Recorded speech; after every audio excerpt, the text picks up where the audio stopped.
বিসমিল্লাহির রহমানির রহিম। সম্মানিত সুধী সকলকে আমার সালাম ও অভিনন্দন। আজ নতুন একটি ভিডিও নিয়ে উপস্থিত হয়েছি। নতুন কারিকুলামের অন্যতম একটি বিষয় শিখন অভিজ্ঞতার 4টি ধাপ শ্রেণী কার্য পরিচালনায়, যা অতীব জরুরি। বিশেষ করে পাঠদানকারী প্রতিটি শিক্ষকগণ এই 4টি ধাপ অনুসরণ করেই বর্তমান শিক্ষাক্রমের সকল অভিজ্ঞতা, সকল বিষয়ের সেশন পরিচালনা করা অতীব জরুরি। চলুন দেখে নিই আজকের ভিডিওটি। তো আমাদের আজকের যা বিষয় সেটি হলো শিখন অভিজ্ঞতার 4টি ধাপ। তো শ্রেণীকক্ষের শিক্ষার্থীরা এই ধাপগুলো যথাযথভাবে যদি অনুসরণ করে, এর মাধ্যমে তাদের কাঙ্ক্ষিত যোগ্যতা, মূল্যবোধ, দৃষ্টিভঙ্গির ইতিবাচক পরিবর্তন ঘটতে পারে। তো প্রথম যে ধাপ সেটি হলো বাস্তব অভিজ্ঞতা।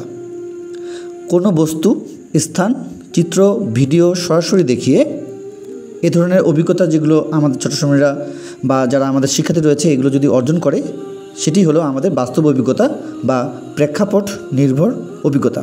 তো এইগুলো আমরা আমাদের শিক্ষার্থীদেরকে শুধুভাবে দেওয়ার চেষ্টা করব, কোনো বস্তু, স্থান বা চিত্র বা যে কোনো ভিডিও সরাসরি দেখিয়ে। চলে যাবো আমরা ধাপ 2-এ। ধাপ 2-এ যেটি দেওয়া রয়েছে সেটি হলো প্রতিফলন পর্যবেক্ষণ।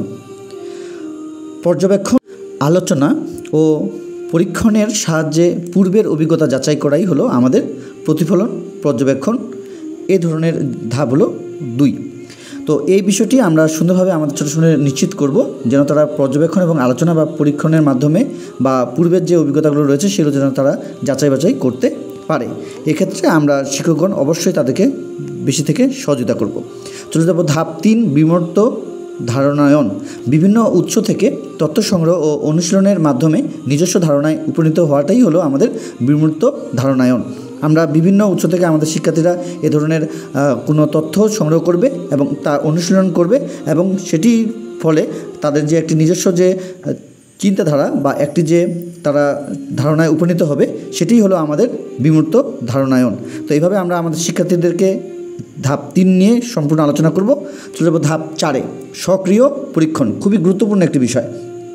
অর্জিত ধারণা কোনো নতুন বা ভিন্ন পরিস্থিতিতে হাতে কলমে প্রয়োগ এবং প্রয়োজনে সংশোধন পরিমার্জন করাটাই হলো আমাদের সক্রিয় পরীক্ষণ। অর্থাৎ সর্বশেষ যে ধাপ সেটি হলো 4 ধাপ, সেটিতে আমাদের এটি রয়েছে সক্রিয় পরীক্ষণ। তো এটির সাহায্যে তারা যেন অর্জিত যে ধারণাটি কোনো নতুন বা ভিন্ন পরিস্থিতিতে যেন হাতে কলমে তারা বুঝতে পারে এবং সংশোধনে তারা যেন পরিমার্জিত হতে পারে, সে কারণে আমরা আজকে এটি নিয়ে এসেছি ধাপ 1। এবং এর সঙ্গে আমাদের কোনো বস্তুর চিত্রের যে সমন্বয় সেটি ঘটিয়ে শিক্ষকগণ পরিচালনা করবেন ক্লাস। এরপরে ধাপ 2 যেটি আমরা দেখতে পাচ্ছি, সেখানে আমাদের যে বিষয়গুলো রয়েছে সেই বিষয়গুলো আমরা আমাদের ছোট ছোটদের সঙ্গে আলোচনা করব এবং পরীক্ষণের সাহায্যে তারা পূর্বের অভিজ্ঞতাকে যাচাই করবে। এরপরে তাদের বিভিন্ন উৎস থেকে যে বিষয়গুলো তারা সংগ্রহ করবে এবং অনুশীলনের মাধ্যমে অবশ্যই তারা নিজস্ব একটি কোনো ধারণায় উপনীত হবে। এভাবে আমরা সর্বশেষ যে ধাপ সক্রিয় পরীক্ষণ, এভাবে তারা তাদের প্রয়োজনে এবং নতুন কোনো পরিবেশে নিজেকে সংশোধন এবং পরিমার্জন করতে শিখবে। তো আজকে এই পর্যন্তই। সকলকে অসংখ্য ধন্যবাদ।